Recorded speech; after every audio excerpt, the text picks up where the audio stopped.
Hello, everyone. Happy Friday. Welcome to the Divi Spaces. I'll start with a quick intro about Divi and then we'll dive into all the things we're going to talk about today. We've got extra speakers today. We've also got Josh, who's our Chief Innovation Officer, which you all know.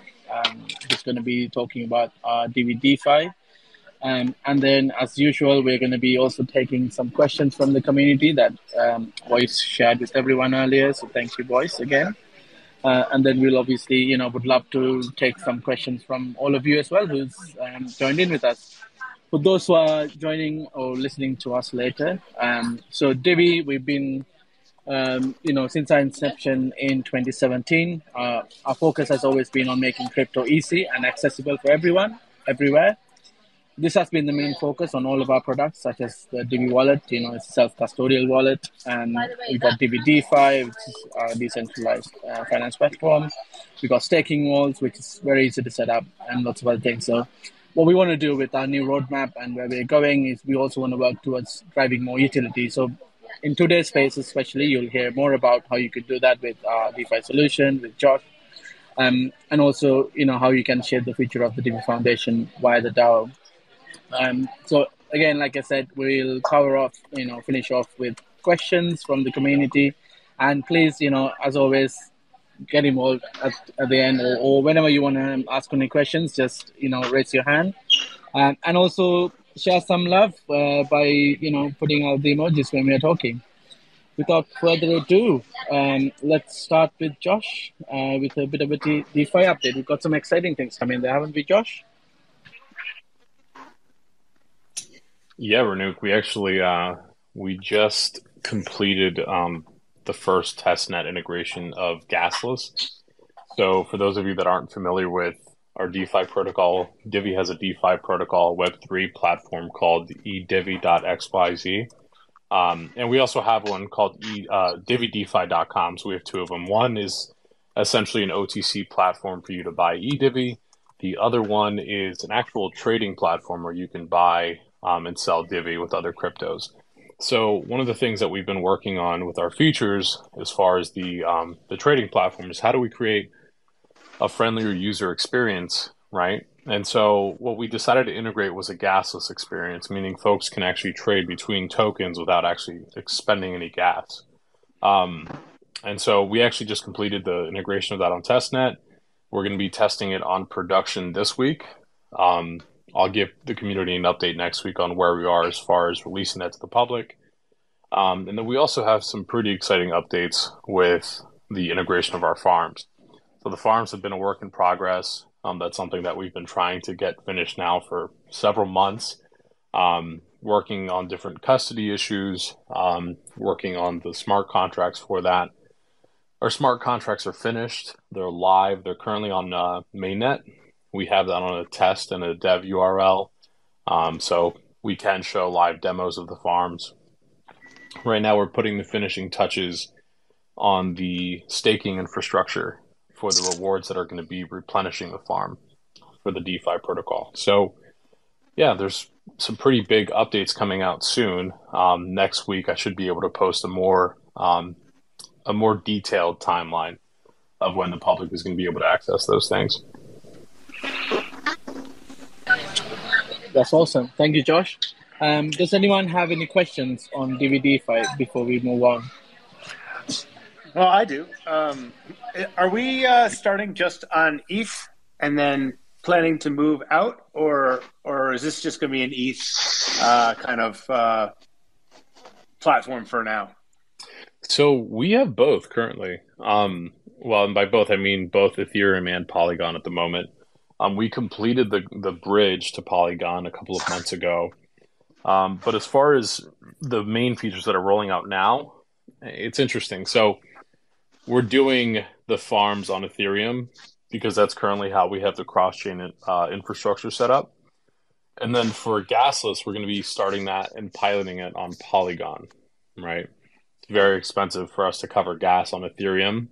One of the things that we are going to be working on down the road, Rob, is doing meta transactions where we're actually batching the trades so that we can execute a multi-call. And what that means in layman's terms is we're basically going to submit a lot of different blockchain transactions in one batch, so the gas is a lot more affordable, and that way we can cover it. The platform can cover that for the user.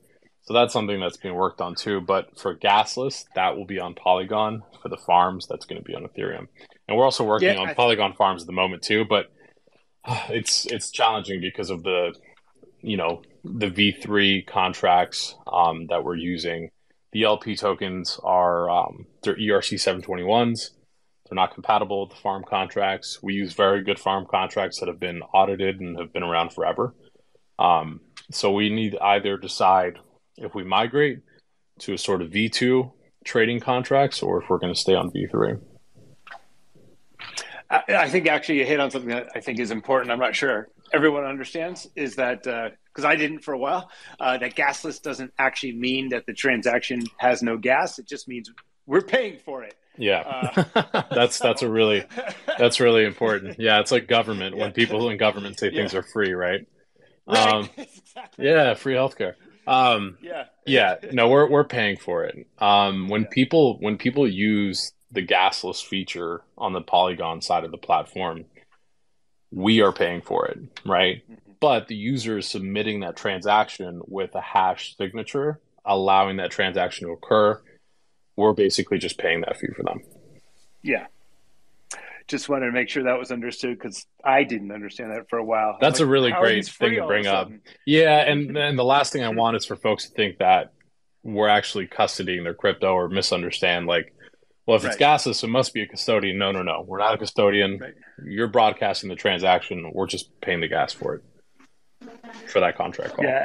Yeah. And actually, I have it laid out in the light paper that's coming out shortly about how that works. So it's a little bit more understandable as to how the feeless, at a very high level, how that works and how we're paying for it, but that's still their transaction and their funds. We don't touch that part.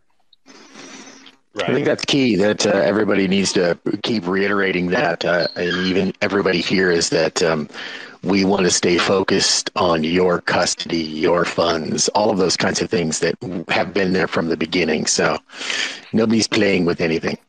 Yeah. It's a key thing. Yeah. Mike, cool. I think Mike had a question. Mike, did you have a question? Well, yeah. So, I'm listening to about, like, we're going to have gasless on Polygon and the farms on ETH, at least initially. That seems like it would incentivize people to want to trade on Polygon where people aren't providing as much liquidity, and then thus we're not going to get the volume on ETH to incentivize the actual liquidity holders. I'm not sure I fully understand that. So what you're saying is that because the experience is gasless on Polygon, it's going to drive people to there where liquidity is lower? For the actual trades, of course, people are going to actually want to provide liquidity where the farms are. Right.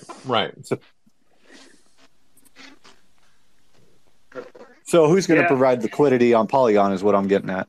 Well, over time, the community will. The same way that the community provided, everybody provided liquidity for the Ethereum side. The thing is, we want to develop some of these features in tandem, right? So, for example, the technology that we built on Polygon for gasless, we're still going to be using that on Ethereum. We just have to develop the meta transaction infrastructure so that we can do multi-calls on Ethereum. That takes a little bit longer time. So it is kind of like a phase or sequence rollout, but ultimately the biggest incentives for trading activity are going to be on Ethereum because that's where the farms are, right? That's where the biggest earning potential is between, the cross-chain staking, the LP rewards, etc. But that doesn't mean we can't have Polygon, right? Just because we also have Ethereum doesn't mean we shouldn't be developing or pushing the features on Polygon. It's just that it's easier and more feasible for us to roll out certain features first on the Polygon network than it is on Ethereum, just due to the cost.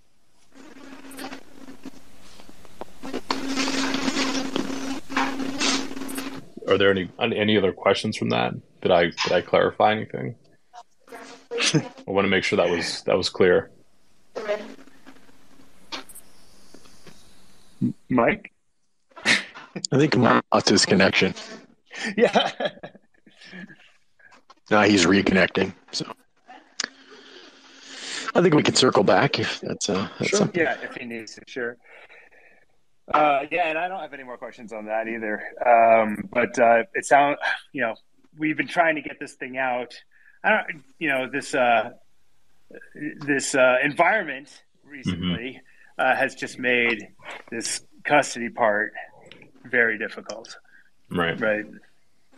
So it sucks to be ready to go, and then we just can't get this part done. But it looks like we got a solution for that.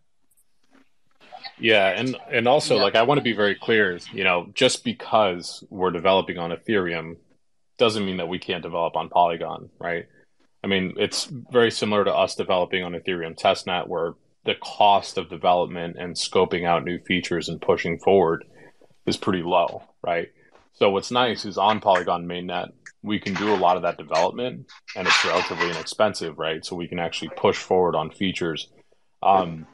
The challenge with farms, like you said, Rob, is that there was a pretty significant challenge that we had to overcome with our swap provider, our bridge custody, things of that sort, where we figured that out now, and we're in a place where we can actually go forward and execute, because the smart contracts for farms have been live for quite a while. What we needed to straighten out is the swaps between the layer 1 Divi and the layer 2 Divi. So we've got that all figured out now, and I'm excited. I mean, the farms are going to be a great opportunity, and it's going to be cool for people to be earning LP rewards and farm rewards too. Yeah. And that's something truly unique. I mean, I was just talking to some people about this other group to help us kind of figure out where else we can extend the Divi tentacles. And I was describing stake farms. It's really unique to us. That in the way we're doing it and linking them to the LPs. And these guys talked to hundreds of projects, and they were, I guess I should say, impressed that we have this.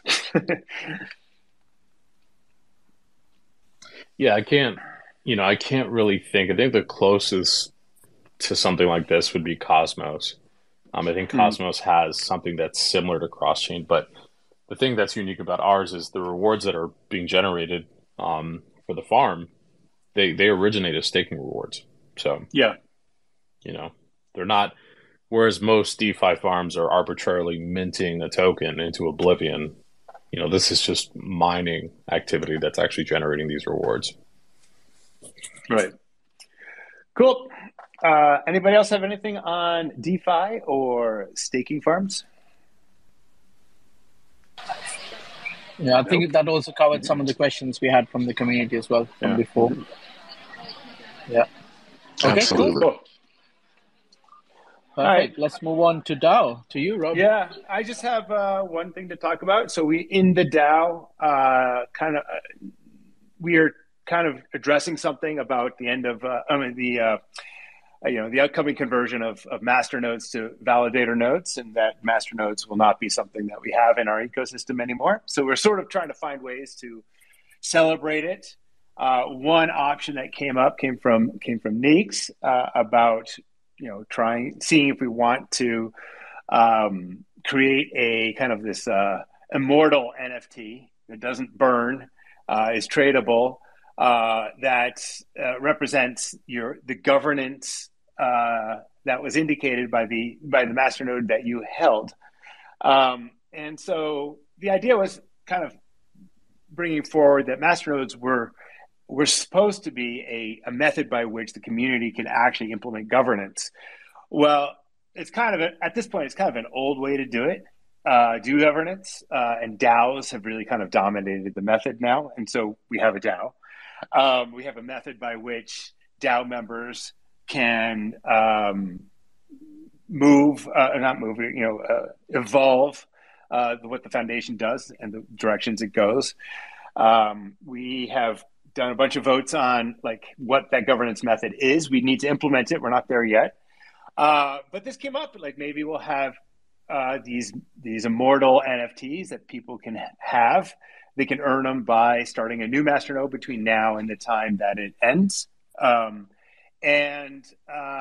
So this is a proposal. We're not only we're kind of discussing it. I'm hoping to post it by midnight tonight. And it'll be a short vote so that by Wednesday next week, it'll be over. So please come in. There's some chatter about it. People have kind of clarified a few points. We already do have our governance method with NFTs kind of sorted. This would be in addition. It's kind of like a different or like an add addition to it. There's some discussion whether we want to do that or not, set that precedent. There's some discussion whether we need it for that. There's very, it's elaborate. This is probably one of the more complicated ones we've ever done.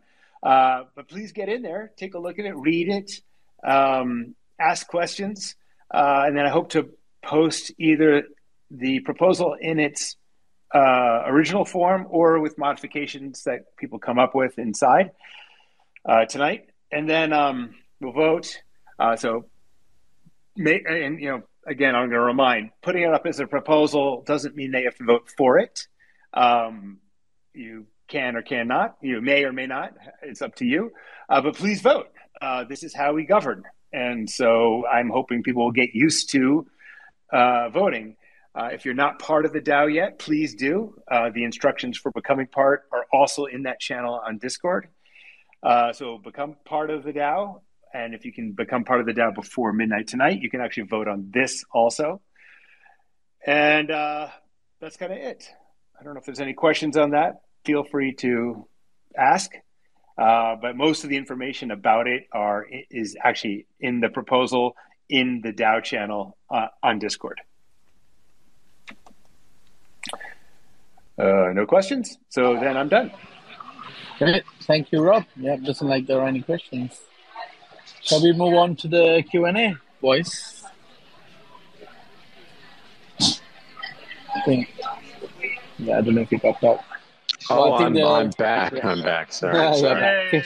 We covered most of that in the Q&A. I mean, obviously, we had the things dealing with DeFi, and we had things that we're looking at the potentialities for what's changing in the future for Divi. How is Divi going to be making sure it maintains its relevance? Obviously, I can answer those questions, but it seems like both Rob and Josh already covered them. Reminder to everyone, I should say, is that if you do have questions that you don't want to speak about on the live, obviously, make sure that you do send in those questions to the form that I post. It's live. It doesn't go away. It's the same link every week. If you've got something in your brain right now that you want to ask a question about but don't want to be on the call, go ahead and send it in and we'll read it back for you. But I think we covered all those. My job is easy this week. Yeah, yeah, indeed. I think there's one more question, a marketing one, which I will take. It's asking about, in this widening market competition, how is Divi going to move forward and stand out? I think that's a very good question. Well, actually, the market is hitting the self-destruct button, actually, so it's making things easier for us and also very hard at the same time.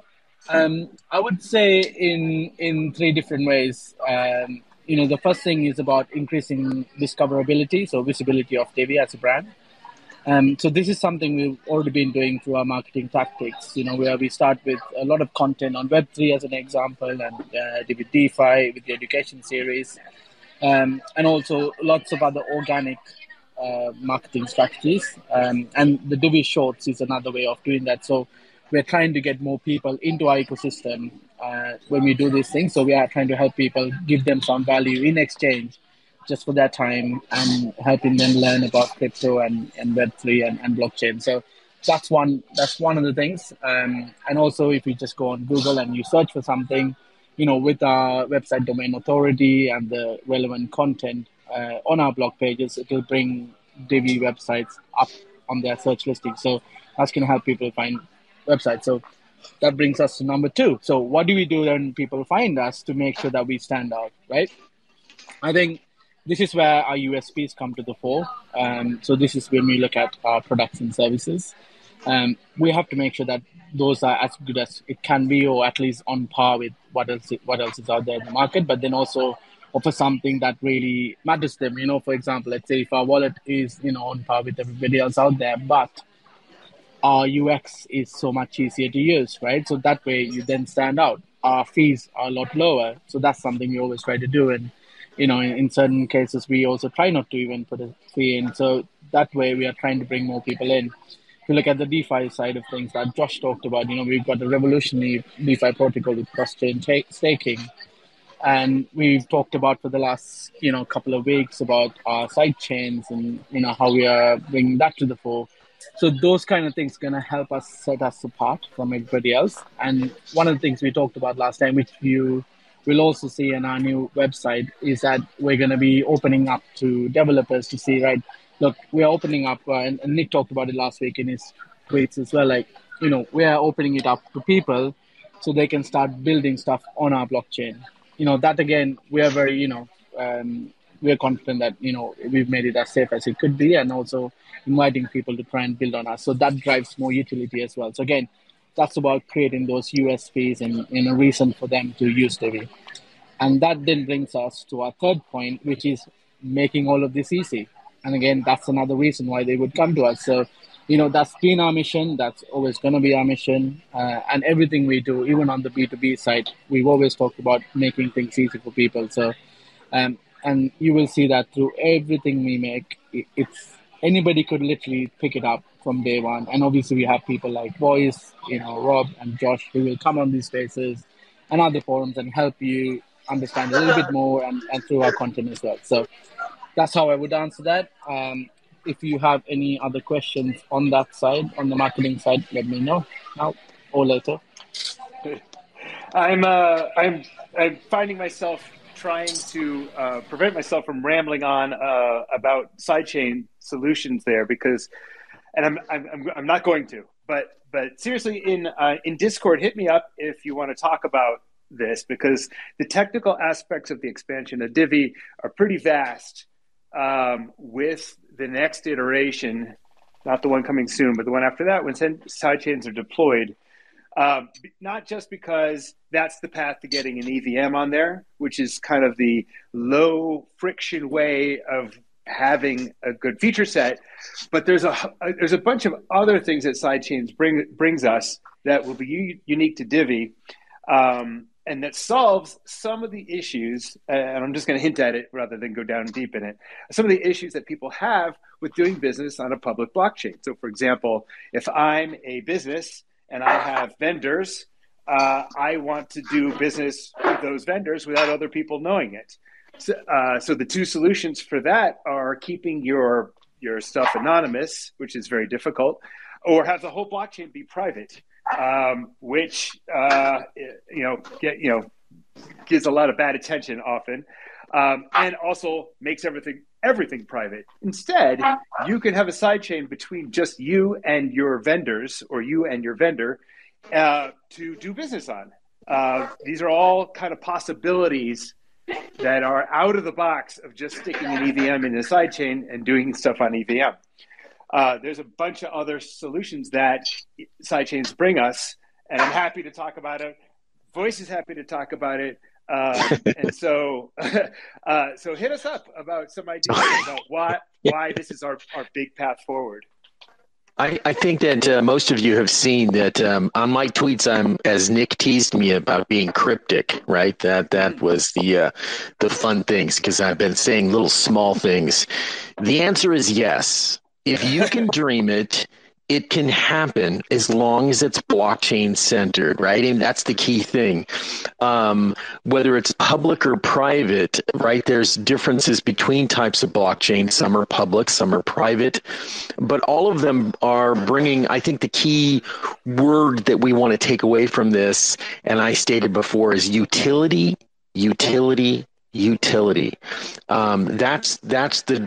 the result of adding certain functionalities to what we're talking about here that will be coming starting with Divi 3.0, right? So we're going to be working towards that, right? You're going to have a release that will be somewhere around 2.15 or 2.15 for an engine, and that engine of 2.15 will lay the foundations, sort of like the pretty sweeping, the prep work before you start building, where we get to Divi 3.0, which will be the entrance into all of those offerings and opportunities, which will result in value propositions for what you can do. It is what you can do as a community. It's what you can do as a retailer. It's what you can do as a company.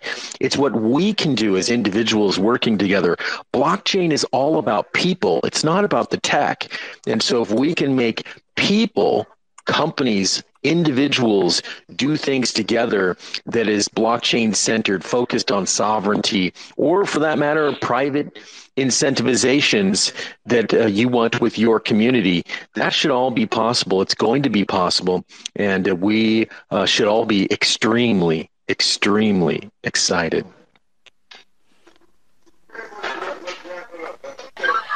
Couldn't agree more. Was nicely put. Thank you. Any questions from anyone before we finish off for today?